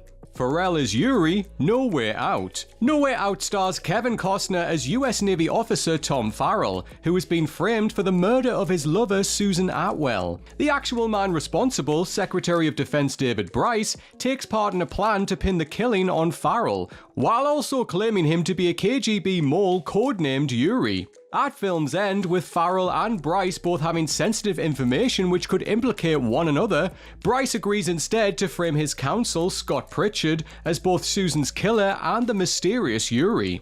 But with the matter seemingly resolved, the final scene reveals that Farrell actually was Yuri all along, an ultra-deep cover spy raised as American from childhood in order to infiltrate the US. Romancing Susan was an intelligence-gathering mission due to her relationship with Bryce, though Farrell/Yuri did genuinely fall in love with her, and seemingly quits the spy game at the very end. This is an outstanding example of a twist that's hidden in plain sight. The bad guys try to frame the hero, and it turns out they unintentionally trip over the truth in the process. There was never an Aaron, Primal Fear. Primal Fear's closing reveal is one of those goddamn moments that cements a movie's legacy forevermore, while also securing Ed Norton a well-earned Best Supporting Actor Oscar nomination.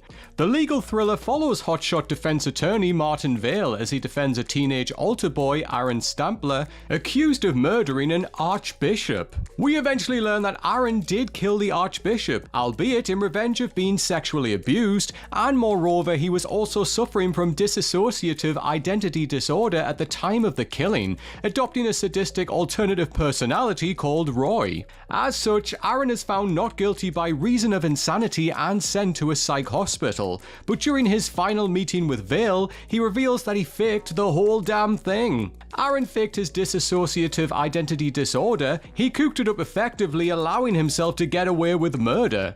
And to make matters even worse, when Vale asks him if Roy ever existed, Aaron offers an ice-cold reply, there was never an Aaron. Aaron had been faking a shy guise for the entire movie, when the more violent, sociopathic Roy was his true persona the entire time. All a shell-shocked Vale can do is leave the courthouse in disbelief, and the audience can certainly relate. The LEGO universe is a child's imagination, the LEGO Movie. The LEGO Movie pulled off an incredibly bold and daring twist that could have so easily fallen totally flat. The film was marketed as a purely animated adventure, yet in the third act, LEGO everyman Emmett falls down a portal which leads him to the real world. At this point, the LEGO Movie shifts to live action, while revealing that the events of the story so far have been played out by an 8-year-old boy Finn, and that the villainous Lord Business is really a parallel of Finn's father, who dislikes his son playing with his precious Lego set. In the wrong hands, this could have been terrible, yet seeing the parallels between the LEGO universe and the real world, it ends up feeling like a joyous celebration of creativity and play, that something so imaginative could be rustled up by a kid playing with some colourful plastic bricks. The con within the con, the Sting. The Sting follows two grifters, Gondorf and Hooker, as they hatch a plan to perform the con of a lifetime on vicious crime boss Doyle Lonergan. The pair's elaborate ruse involves creating a fake betting parlor where Lonergan can be compelled to place a bad bet and lose a massive amount of money. But once the gambit plays out and Lonergan angrily demands his money back, the FBI storms the parlor to arrest Gondorf, while letting Hooker go. An infuriated Gondorf then shoots Hooker before FBI agent Polk shoots Gondorf, at which point Lonergan is escorted from the scene. Once they've gone, however, Gondorf and Hooker reveal they're absolutely fine. The shootings were staged, and Agent Polk is actually a con man working with the duo to ensure both Lonergan and the real authorities think the duo are dead. And like that, Lonergan never returns for his money, entirely unaware that he just got robbed by two men he believes are dead. Incredible. Vulture is Liz's dad, Spider-Man Homecoming.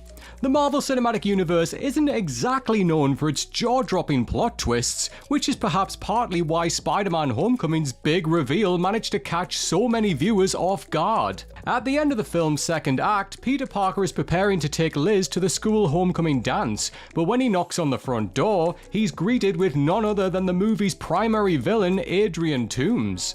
Yes, it turns out that Peter's antagonist also happens to be the father of his love interest, a fact which director John Watts managed to brilliantly hide in plain sight.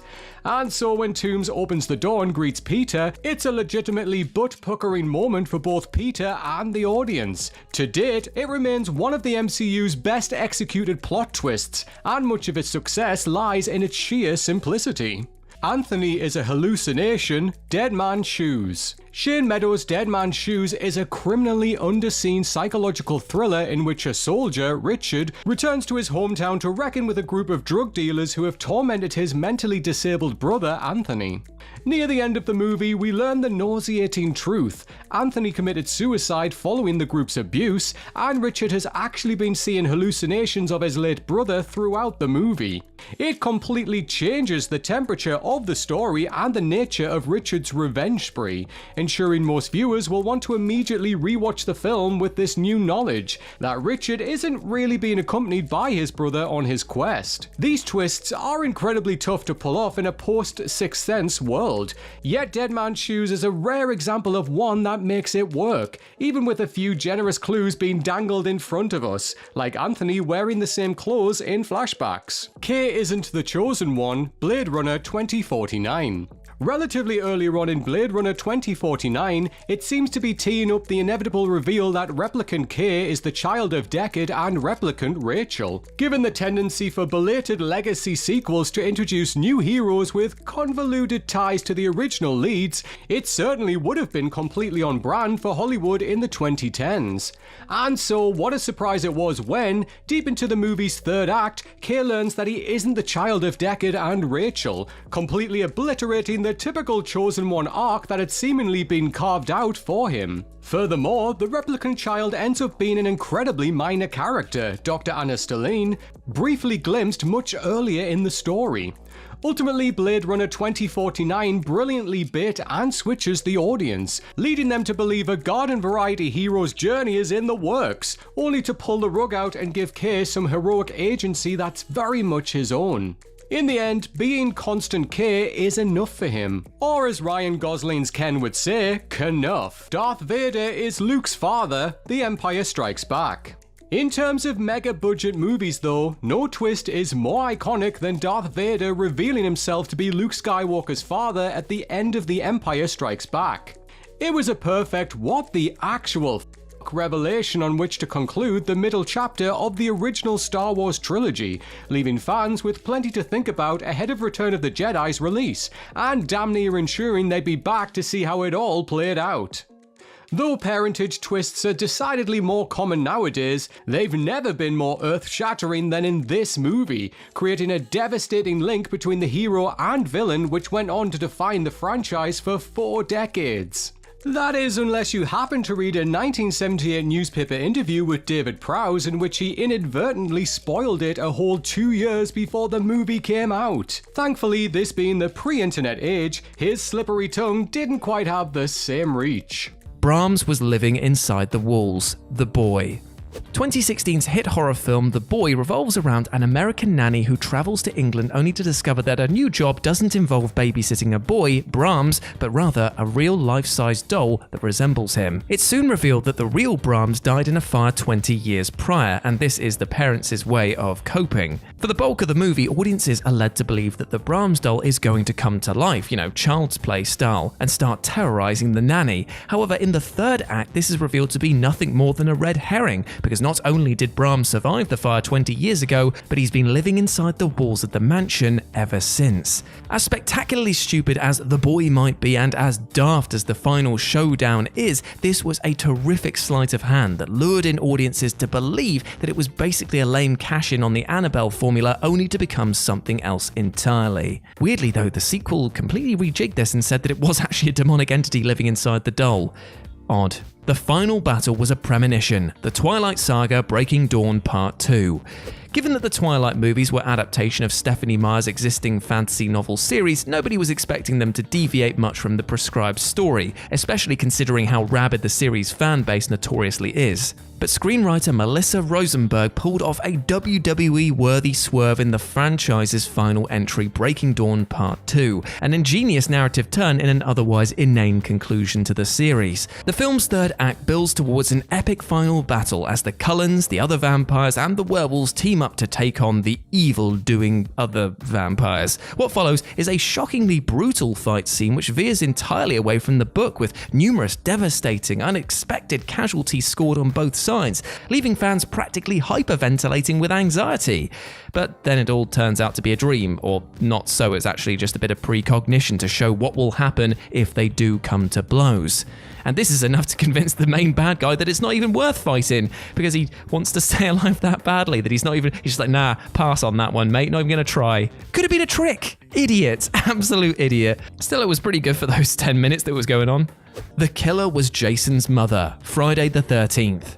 As much as the original Friday the 13th is an indelible staple of the slasher genre, it's also not the sharpest knife, or in this case machete, in the drawer.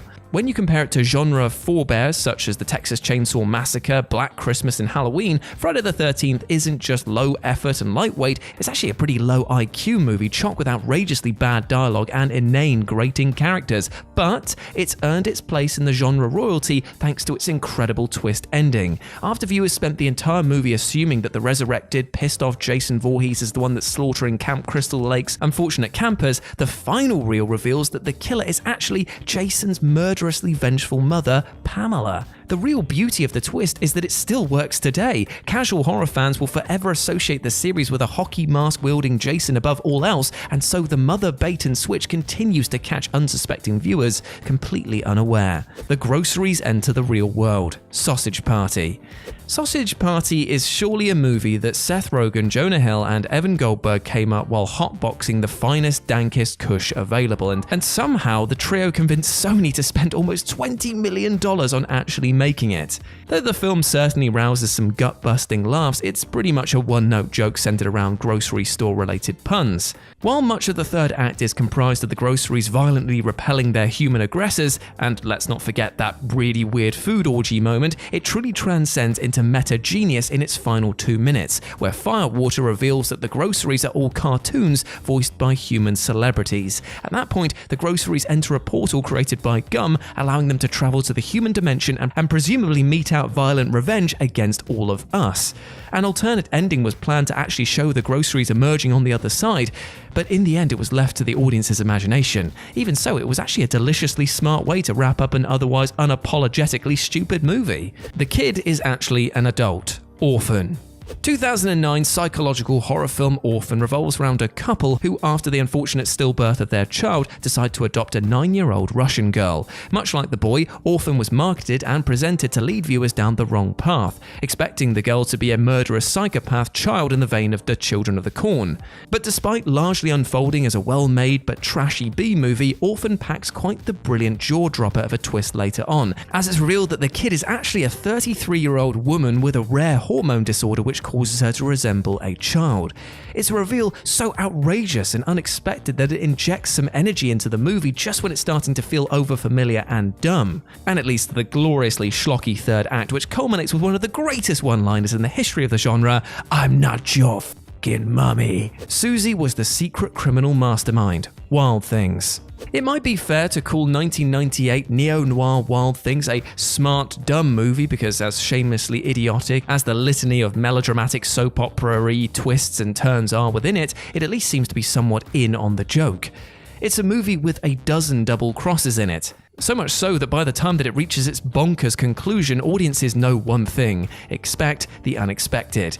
Even so, few would have predicted that the ending would reveal the criminal mastermind to be none other than Susie, the outcast protagonist who is believed to have been killed earlier on in the film. When Susie reemerges and saves Sam's life by killing the sergeant, audiences probably believe that they've seen the movie's final twist play out. But moments later, Sam dies after consuming a drink that has been poisoned by Susie, leaving her as the last one standing. Better still, a number of scenes peppered throughout the credits revealed the full extent of Susie's evil genius, proving that she was playing a coldly calculated ruse from the very beginning.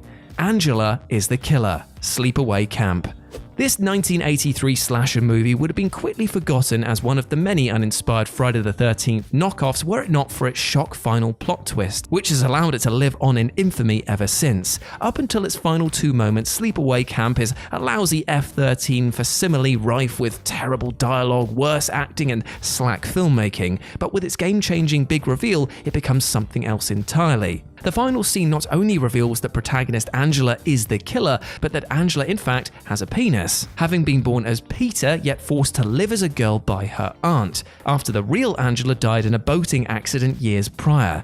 It was a totally unique twist at the time of its release, and one that remains impressively shocking today, elevating an otherwise brain-dead movie into the upper echelons of the slasher subgenre. The twist that there is no twist. Saw 5. After the first Saw movie dropped a total mind-melting plot twist that the killer Jigsaw had been lying in the middle of the grotty bathroom all along, every subsequent movie found itself duty-bound to rustle up its own shocking, twisty climax. By the time that Saw 5 was gearing up for release, the series' penchant for balmy shocks had kind of worn thin. Though when the marketing for the fifth film boasted, "You won't believe how it ends," fans became desperate to see what the filmmakers had up their sleeves. And the answer is, quite ingeniously, was that there wasn't much at all. You see, Saw 5's elegantly simple twist is that there isn't one. Audiences are left waiting for a big rug pull that never comes, and then the film just, well, it ends. The fact that the villainous detective is the last man standing isn't a surprise to anyone, and so doesn't actually count as a twist. After all, the bad guy won in all the 4 prior movies. It's as though the filmmakers realised that the series had taken the whole twist trope too far, and rather than half-arse a contrived reveal out of nowhere, they brilliantly decided not to play ball, which in of itself was a genuinely unexpected moment. Doofy is the killer. Scary Movie. Of all the movies on this list, Scary Movie is surely one of the most eager to admit its own stupidity, serving as a delightfully dumb parody of numerous horror film movies as it does. But as much as the film focused on laughs rather than genuine scares or shocks, it does nevertheless deliver a genuine WTF moment of a final plot twist. At the end, it's revealed that the Ghostface-esque killer is none other than Buffy's mentally challenged brother, Special Officer Doofy. While on one hand, the reveal is a sure thumbing of the nose at both the Scream series and the ending of The Usual Suspects, it works on its own merits for one reason. Dave Sheridan's performance as Doofy is just so damn convincing. Seeing him drop the act and reveal his slicked back real look moments before he drives off into the night with reporter Gail Hailstorm makes for a twist more surprising and well executed than most serious-minded horrors. It's a lowest common denominator film overall, but this was actually a pretty devious gotcha moment. Edward is actually a life-size puppet. Dead silence. James Wan's follow-up to Saw came and went without a peep, with critics largely dismissing it for being a limp, cliched mystery horror film. But at least the film's writer had the good sense to drop in a brilliantly batshit plot twist in the final minutes, where it's revealed that protagonist Jamie's wheelchair-bound father, Edward, has in fact been dead for the entire movie. His presence in the movie is actually a result of his possessed wife, Ella, using his hollowed-out body as a ventriloquist dummy.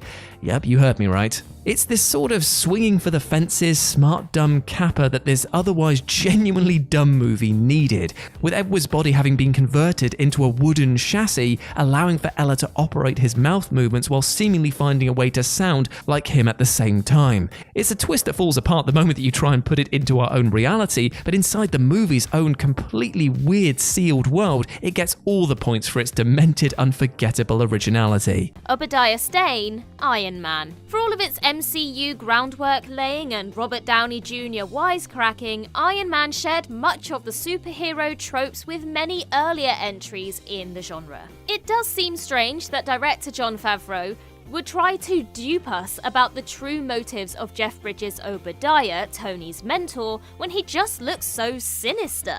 I mean, come on, this is his happy face for crying out loud. There was little question that Bridges would be chewing scenery by the final act. It was a little surprising that Stane was the one behind Stark's kidnap, I'll give you that, but when a supposedly loving mentor spent most of his time being grumpy at Tony, his villainous intentions were fully clear. Edwin, Predators.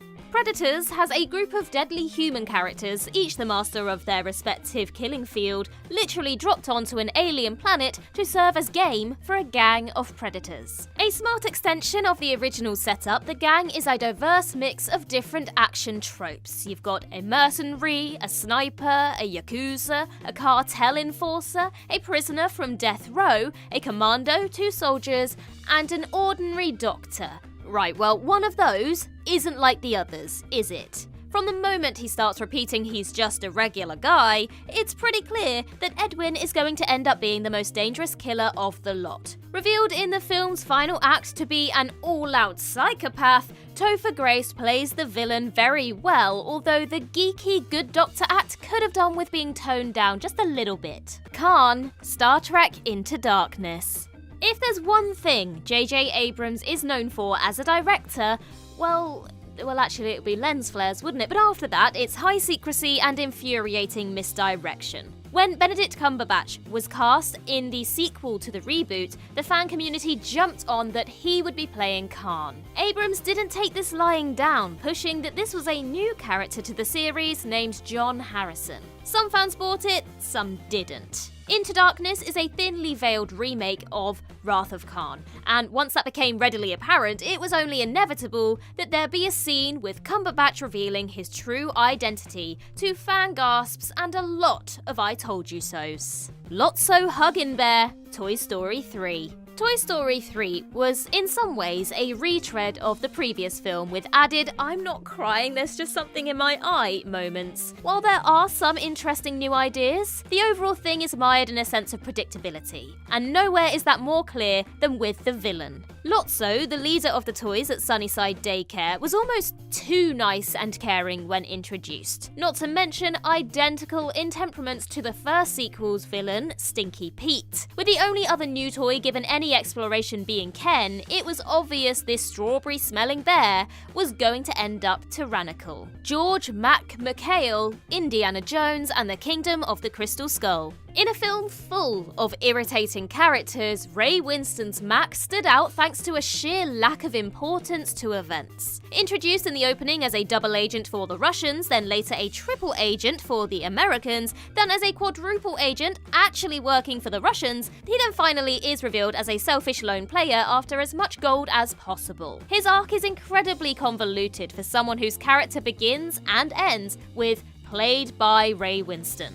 The first reveal takes us by surprise because we've just met him, but once he starts to play Pong with allegiances, it's clear Mac's only here to make sure both sides never fall too far behind the other. It was less of a surprise and more of a disappointment that the film took the incredibly obvious route: Palpatine, the Star Wars prequels. It would be easy to assume that this was never meant to be a twist at all. Senator Palpatine and Darth Sidious are both played by the same actor, who also portrayed the evil Emperor in Return of the Jedi, but there's lots of simple tricks such as hiding Sidious's face and him not appearing in the credits that Lucas plays to pull the rug from under non-diehards. But even if you didn't know the original trilogy, which you need to fix right now if you haven't, it was pretty obvious. Palpatine is either being ridiculously righteous or manipulating Anakin.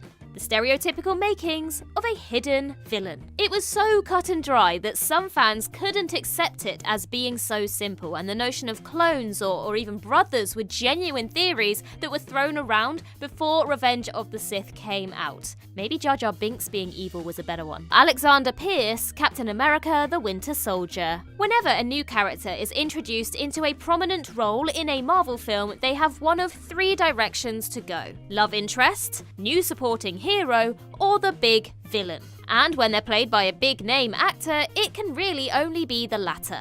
So yeah, when 70s political thriller star Robert Redford was stunt cast as Alexander Pierce, it was unthinkable he'd not be the big bad come the third act. Miles Axelrod, Cars 2. Cars 2 is overwhelmed with a green message and reliance on giving Mater funny things to do, all of which leads to a rather predictable set of events. Chief among them is the reveal that the baddie behind the scheme to discredit EcoFuel is its creator, Miles Axelrod. It's fitting that a film so happy to sit in cruise control has such an obvious twist. Miles is, like so many on this list, too nice, but plays too large a role for him to not have something extra to him. Megatron, Transformers: Age of Extinction. Megatron is not in the sequel, Michael Bay told Empire magazine while promoting Revenge of the Fallen, wherein Hugo Weaving's naughty Transformer was resurrected so there could be new toys based on him made. The only two advertised returning Transformers were Optimus Prime and Bumblebee, but this being a Bay film where plot logic is thrown out at the first script meeting, anything can happen because, well, mostly because of explosions. In the film, Stanley Tucci is attempting to build his own Transformers, chief among them Galvatron, who the remains of Megatron have been used to help construct. You don't need to be an 80s kid to see where this is going. And as expected, it transpires Galvatron is just a new body for the original baddie, likely done because Hugo Weaving refused to return to the franchise when he realised how crummy the whole enterprise actually was. Stop making Transformers movies. Talia al Ghul, The Dark Knight Rises. This was the movie to round off the trilogy, and what better way to thematically link the villains than have the last one be the daughter of the first. Except it transpired that Marion Cotillard's character was Miranda Tate, an entirely new creation involved in the financial battles at Wayne Enterprises. However, that didn't stop everyone thinking this was just a cover and feeling more than a little smug when Tate stabbed Batman in the back. More than just being the usual good guy with no story unless they're a villain, Miranda/Talia was a victim of a common issue with comic book adaptations. The ending is almost always out there for fans to figure out. A monologue acts as an admission of guilt, searching. Searching is one of the finest mystery thrillers of the last decade, and its screen-within-a-screen framing only made the puzzle solving even more heightened. You spend the entire movie with John Cho as he searches, hence the title, for his missing daughter Margot. Like the character though, on more than one occasion you miss the obvious clues that are literally staring you in the face in the many open tabs and screens on the computer. The biggest of which comes from the detective on the case, who reveals to Cho's David that her son once made up a charity to steal money from gullible neighbours, and when this was found out, she went along with the lie to avoid her son getting in serious trouble. This essentially works as a further admission of guilt though, as later it's revealed that her son is actually the one responsible for the disappearance of Margot, and that she had been actively hiding evidence and twisting the narrative as the leading detective to protect him. You don't bring back a character for 2 seconds. Saw 3D. This one is possibly the laziest twist on this entire list. Here, it was extremely easy to see it coming that Cary Elwes' Dr. Lawrence Gordon, who was the quote-unquote survivor of the first film, is secretly Jigsaw's third apprentice and has been for years. Although the idea of Els ever returning to the franchise had been played down in the press, not least because he had sued the studio for underpaying him for the first movie, as soon as he turned up in Saw 3D, it was clear that he was set to play a core role. To make matters worse, he turned up right at the very start, essentially spoiling the film's twist at record-breaking pace. Although the franchise had returned to Saw's iconic bathroom a number of times before, Saw 3D opened with an Els starring flashback, which set the film's conclusion out fairly conclusively. I mean, after all, what would be the point in the scene if it wasn't going to be relevant later on, or that Dr. Gordon was going to play a much bigger role in this movie? It also didn't help that Gordon had been the subject of fan theories for years as well, all of them hypothesizing that he was absolutely one of Jigsaw's apprentices. Soze actually means verbal in Turkish, the usual suspects. It would be impossible to have a list on twists without mentioning the usual suspects. The entire film is spooled out from verbal Kint's perspective via an interrogation, so the idea that him himself could be the villain would rarely cross the viewer's mind on first viewing, not least because of the fake-out reveal early in the film as well. However, there are clues. One is the recognizable gold watch and gold lighter used by Soze at the beginning and later seen among Kint's personal possessions. It's a tiny moment, but much more noticeable on a second viewing. Additionally, when Kint tries to light a cigarette with his right hand, he can't. It's important to note that Soze is left-handed, but Kint claims to have a disabled left arm. And if you listen very closely at one point, there's a dialogue exchange where Kint exclaims, "I did it, I did kill Keaton," but nobody hears because the other characters are too busy shouting. We also don't see Kint get arrested with the other characters at the start of the film. Oh, and finally, as the title suggests, in Turkish, Sozul translates as verbal, so it would be very obvious to you if you happen to speak both languages. The birds spell it out, the Prestige. The Prestige's chief twist reveals that Christian Bale's character Alfred Borden achieves the impossible the transported man trick using his secret twin brother. Hugh Jackman's Robert Angier, on the other hand, the big numpty that he is, achieves his imitated version of this trick by repeatedly cloning himself and then disposing of the duplicates. It's not worth the hassle if you ask me, mate. Anyway, at the start of the film, Michael Caine shows who we learn is Borden's daughter later on, the disappearing bird trick, which constitutes killing a dove every time the trick is done. And there's one big tease of what's to come. When the trick is repeated later on, a boy responds to the concluded trick by saying, "But where's his brother?" essentially telling you the twist before you've even started actually thinking about it. In fact, there are more teases than this throughout that Bale is playing two different characters. The disparate behaviour towards the two women in his life, his diary entry that refers to two young men at the start of a great career, and two young men devoted to an illusion, who we all wrongly assume to refer to Angier and Borden, not the two Bordens. All in all, we really should have seen this one coming. Dogs are the best judge of character. Knives Out. Knives Out works as a brilliant mystery film because despite being incredibly unpredictable and surprising, its core plot isn't all that confusing or convoluted. In fact, one of its biggest twists, that Chris Evans' Ransom was the mastermind behind the plot to kill his father, is practically shoved down the audience's throat from the get-go. From the testimonies of the other family members, it's clear that this charmer with a sick taste in sweaters is the rotten apple of the group. They all have their own motives, of course, but they all make one thing clear. Ransom is the only one capable of doing something this evil for his own gain. However, it is one specific clue that's the dead giveaway though. The fact that the dogs absolutely hate Ransom. Early in the movie, they're shown to take a particular disliking to him, as he's the only character they actually bark at. Consequently, when one of the clues the night of the murder is barking dogs, and it's one of the only tidbits left unexplained for a little while, the movie is practically yelling at you that Ransom had to be involved somehow. Throw on top of this that the great nana of the family refers to the character we think is responsible as Ransom because she saw him the night of the murder previously, and the writing was on the wall the whole time. Shyamalan actually puts in several clues. The Visit. The Visit was M. Night Shyamalan's back-to-form passion project, but it still featured the trademarked third act twist. The film focuses on siblings Rebecca and Tyler, who travel alone to meet their elderly grandparents for the very first time. Although the fact that these grandparents turn out to be evil comes as no surprise, it is a sizable twist when it is revealed that they're not actually the children's grandparents at all. Instead, they're escaped mental hospital patients who killed the real grandparents, both of whom were actually their counselors. But the signs were there from the start, and not just in the elderly duo's erratic behavior. We should have seen this one coming when two separate visitors came looking for the real grandparents, claiming that they hadn't been into the hospital they work at this week, and that the fake grandparents were never around to actually answer the door. The role play is obvious. Shutter Island. Shutter Island's twist is one that uproots your perception of the entire film. It turns out that Leonardo DiCaprio's character Detective Teddy Daniels was a complete and utter fabrication. While he and the audience believe Daniels was visiting the mental facility on Shutter Island to investigate a murder, he's actually a patient who has been allowed to play pretend in an elaborate attempt to try and cure his conspiracy-based insanity.